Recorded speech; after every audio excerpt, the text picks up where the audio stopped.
আইনটা হলো এমন যে সরকার যদি চায় কোনো ধরনের আনুষ্ঠানিক অভিযোগ কিংবা গ্রেপ্তারি পরোয়ানা ছাড়াই যে কোনো ব্যক্তিকে অনির্দিষ্ট কালের জন্য আটক রাখতে পারে। একজন লোক সরকার যদি চায় যে সামওয়ান, যে কোনো একজন ব্যক্তি, আপনি হন আমি হন যে কাউ হোক, তাকে ইচ্ছা করলে কোন রকম আমার বিরুদ্ধে কোনো অভিযোগ তারা বলার দরকার নাই, আমার বিরুদ্ধে কোনো গ্রেপ্তারি পরোয়ানা ওয়ারেন্ট থাকার দরকার নাই। সরকার চাইলে এই আইন দিয়ে আমাকে অনির্দিষ্ট কালের জন্য 1 মাস 2 মাস 1 বছর কোনো ব্যাপার না, আমাকে আটক রাখতে পারে। এটাকে তখনই সরকার করেছিল যে অজুহাতে বলেছিল চোরাচালানি বেড়ে যাচ্ছে, সন্ত্রাস বেড়ে যাচ্ছে, অতএব এই আইনটা করা দরকার এবং লোকজনকে ধরে ধরে আনা দরকার। তো এই আইন যে চোরাচালানকে দমন করা গিয়েছিল, সন্ত্রাস দমন করা গেছিল তা না, বা এটা দমন করা গিয়েছিল বিরোধী রাজনৈতিক দলের নেতা কর্মীদেরকে ধরে ধরে, জাসদের নেতা কর্মীদেরকে তারা এটা নিয়ে আটক করত। এটা 74 সালের কথা। 74 সাল থেকে শুরু করে যত সরকার আসছে আমাদের এখানে সবাই এই আইনটা প্রয়োগ করছে, এবং যে সরকার আসছে সেটা শুধু বিরোধী দল ছিল না, ছিল তো বিরোধী দলে থাকাকালে তারা কিন্তু এই আইনটা সমালোচনা করছে, বলছে এটা একটা কালো আইন, এই আইনটা থাকা উচিত না। সবাই এবং যারা ক্ষমতায় ছিল তখন তারা প্রয়োগ করছে, ক্ষমতা থেকে নেমে যে তারা বিরোধী দল হয়েছে তখন তারা এই আইনটা সমালোচনা করছে যে এই আইনটা থাকা উচিত না। আবার যখন তারা ক্ষমতায় আসছে তখন তারা আবার এই আইনটা বলছে এই আইনটা থাকা দরকার। ব্যাপারটা কি দাঁড়ালো, যখন উনি ক্ষমতায় থাকেন, সরকারে থাকেন, তখন ওই কালো আইন হয়ে যায় ওনার জন্য প্রয়োজনীয় আইন, এবং যখন ক্ষমতার বাইরে থাকেন তখন এটা হয় তার কাছে কালো আইন। এইরকম মিউজিক্যাল চেয়ারের মতো আমাদের দেশের ক্ষমতা এবং ক্ষমতাসীনদের মনোভাব আমরা দেখে এসেছি। তো 74-এ ঘটনা, এই উদাহরণ, এই শ্লোক, এত কথা অবতারণা করলাম কেন সেটা একটু বলি। আপনাদের মনে আছে যে আওয়ামী লীগ সরকার যখন 2008 সালে নির্বাচনে জিতে ক্ষমতায় আসলো, 2011 সালের দিকে তারা একটা স্থানীয় সরকার নির্বাচন করেছিল, মানে অনেকগুলি সিটি কর্পোরেশনের মেয়র নির্বাচন করেছিল, 6টার মতো। সবগুলিতে আওয়ামী লীগ হেরেছিল, সবকটাতে। সিলেট, রাজশাহী, খুলনা, তারপরে গাজীপুর, চট্টগ্রাম, সবগুলোতে তারা হেরেছিল। হারার পর যারা জিতেছিল তারা নিশ্চয় বিরোধী দলের লোক ছিল সবাই, এবং তারা যে খুব সুন্দরভাবে মেয়রশিপটা চালাতে পেরেছে তা কিন্তু না। এরা কেউই পূর্ণ মেয়াদে সুস্থভাবে মেয়রের চেয়ারে বসতে পারেনি। সবাইকে কোনো না কোনো আইন দিয়ে চেয়ার থেকে সরিয়ে দেওয়া হয়েছে। সরিয়ে দিয়ে ওখানে আওয়ামী লীগ তার দলের একজন কমিশনারকে এই যে প্যানেল মেয়র বলে বানিয়ে তারা চালিয়েছে। কোন একটা মেয়র দায়িত্ব পালন করতে পারে নাই। কেন পারে নাই? তাদের বিরুদ্ধে কোনো একটা আইন দিয়ে, কোনো একটা মামলা দিয়ে, তখন একটা নিয়ম ছিল, যদি কোনো মেয়রের বিরুদ্ধে কোনো একটা মামলা থাকে, ফৌজদারি মামলা থাকে, অথবা যদি সে ফৌজদারি মামলার আসামি হয় এবং যদি তার বিরুদ্ধে কোনো নৈতিক স্খলনজনিত অভিযোগ থাকে, এই সমস্ত কয়েকটা নিয়ম ছিল। এইগুলি কোনো একটা থাকলে তাকে সেখান থেকে সরিয়ে দেওয়া যায়, সরিয়ে দিয়ে অন্য একজনকে আপনি ওদের মাঝখানে প্যানেল থেকে কাউকে একজনকে আপনি বসা দিতে পারেন।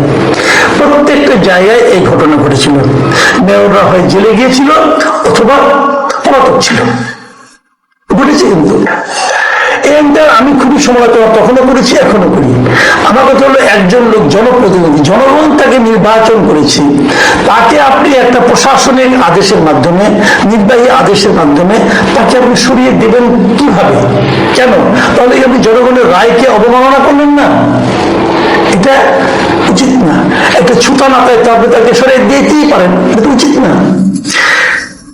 এই বিষয়টা যখন আমাদের অন্তর্বর্তীকালীন সরকার এলো, তারা এটাকে আরো নগ্নভাবে প্রয়োগ করলো। কিভাবে নগ্নভাবে প্রয়োগ করলো? তারা অন্তর্বর্তীকালীন সরকার দায়িত্ব নিল কবে? 2024 সালের 8ই আগস্ট। ঠিক তার 9 দিনের মাথায়, 17 আগস্ট তারা কয়েকটা আইন করলো। এই আইনগুলি কি কি? আইনগুলির নামগুলি আমি বলি। আইনগুলি হলো স্থানীয় সরকার সিটি কর্পোরেশন সংশোধন অধ্যাদেশ। আইন অধ্যন্ত সংশোধন নয়, কিন্তু প্রেসিডেন্ট অধ্যাদেশ জারি করেছে। তবে স্থানীয় সরকার পৌরসভা সংশোধন অধ্যাদেশ, জেলা পরিষদ সংশোধন অধ্যাদেশ, উপজেলা পরিষদ সংশোধন অধ্যাদেশ, এই 4টা আইন তারা করলো। এবং এই 4টা আইন তারা কি বললো? তারা বললো আগে যেরকম একজন প্রশাসককে, একজন মেয়রকে, নির্বাচিত উপজেলা চেয়ারম্যানকে, নির্বাচিত জনপ্রতিনিধিকে স্থানীয় সরকারের এদেরকে যেমন এখন একটা কারণ দেখিয়ে ছুতানাতায় সরিয়ে দেওয়া যায়, এখন তারা তেমনি এতগুলি কারণ আমি কি করে দেখাবো? ওনারা কারণ দেখানোর মধ্যে ধারলেন না।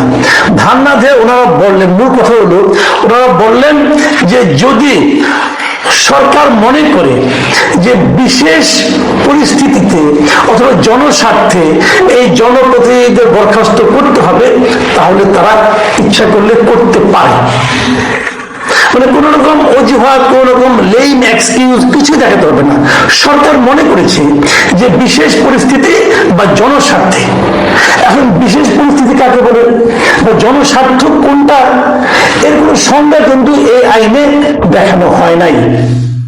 এবং হয় নাই বলে তখন যে ঘটনাটা ঘটেছিল তা হলো 2024 সালে, মানে সেই যে আইনটা করলো 17 আগস্ট, তার ঠিক দুদিনের মধ্যে 12টা সিটি কর্পোরেশনের মেয়র, 7টা জেলা পরিষদের চেয়ারম্যান, সারা দেশে সব উপজেলা পরিষদের চেয়ারম্যান, ভাইস চেয়ারম্যান, নারী ভাইস চেয়ারম্যান ও পৌরসভার মেয়রকে অন্তর্বর্তীকালীন সরকার অপসারণ করে। সব মিলিয়ে অপসারিত জনপ্রতিনিধির সংখ্যা হলো 1876 জন। এই 1876 জনকে এক নোটিশে অন্তর্বর্তীকালীন সরকার অপসারণ করে দেয়। তারা সবাই, এদের মধ্যে এমন লোক ছিল, যেহেতু আপনার উপজেলা পরিষদ এগুলো তো আপনার সবগুলো একসঙ্গে হয় না, কোনোটা হয় তারপরে আবার মানে মেয়াদ শেষ হইতে আবার সময় লাগে, এক সময় হয়। এমনও দেখা গেছে মাত্র 15 দিন অফিস করতে পেরেছে, 15 দিন। এমন অনেক আমার কাছে আমার সঙ্গে বেশ কিছু উপজেলা চেয়ারম্যান, ভাইস চেয়ারম্যান, নারী ভাইস চেয়ারম্যান আমার সঙ্গে যোগাযোগ করেছেন। তারা বলেছেন, একজন আমাকে বলেছেন ভাই মাত্র 15 দিন বসতে পেরেছি। একজন বলেছেন খালি রেজাল্টটা হয়েছে, বসতেও পারি নাই। এখন এই এত টাকা খরচ করে ইলেকশন করেছে, ভোট পেয়েছে, সে এখন এক কলমের খোঁচায় নাই হয়ে গেল। কেন নাই এটা যে প্রশ্নও করতে পারবে না। এটা কি কোনো সভ্য আইন হতে পারে? এই অসভ্যতা অন্তর্বর্তীকালীন সরকার করে গেছে 4টা অধ্যাদেশের মাধ্যমে।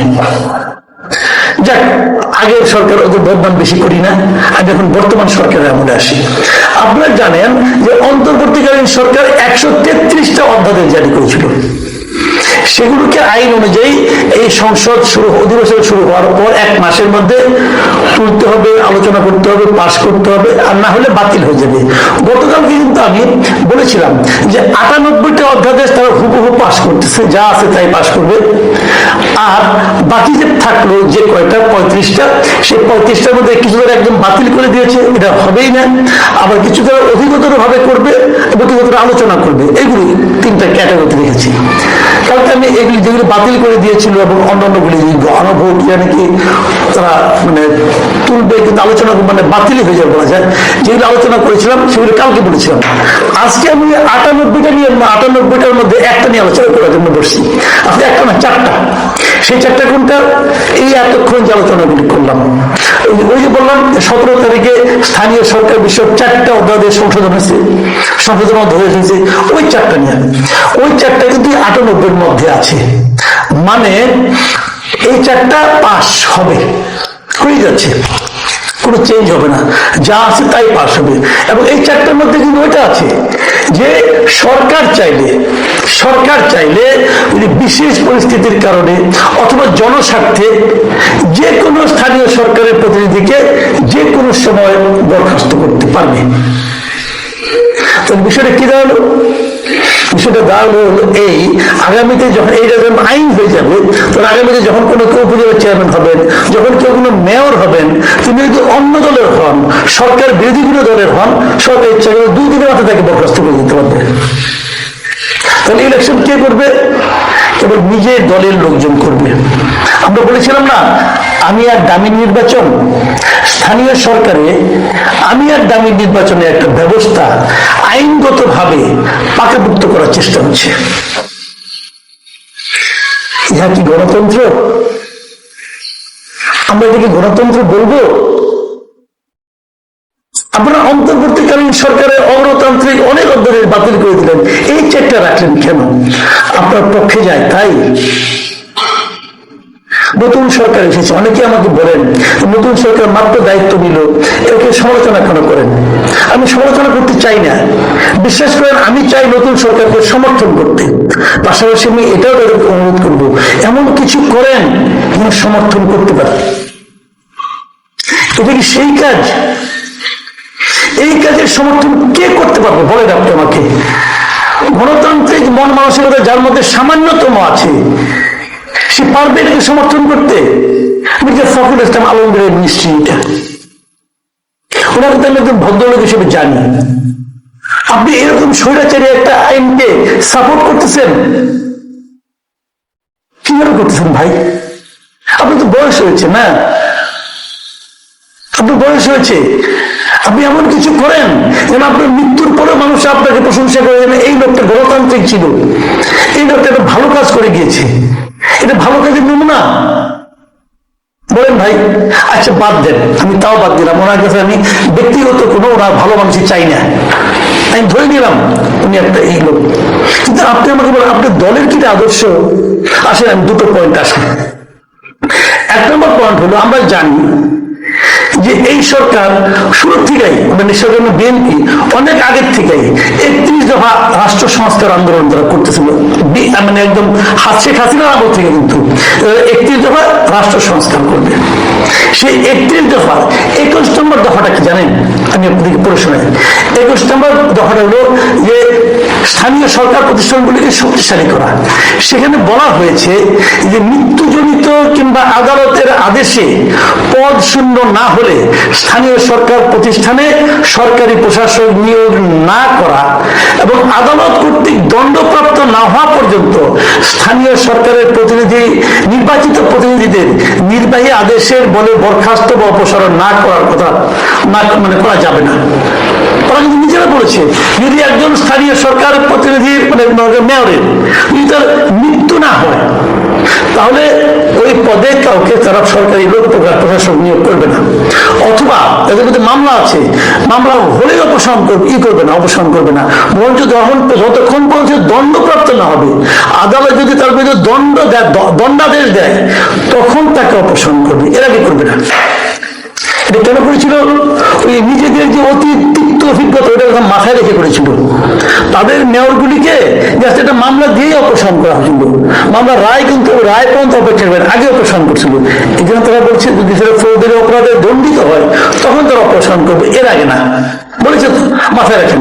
ঠিক সেই একই জিনিস এবার যখন তারা নির্বাচন করে সেই নির্বাচনেও স্থানীয় সরকার শক্তিশালী স্থানীয় সরকার গঠন, এখানে যে তারা বলেছে একই কথা বলেছে যে মৃত্যুজনিত কারণ কিংবা আদালতের আদেশে পদশূন্য না হলে স্থানীয় সরকার প্রতিষ্ঠানে সরকারি প্রশাসক নিয়োগ করা হবে না।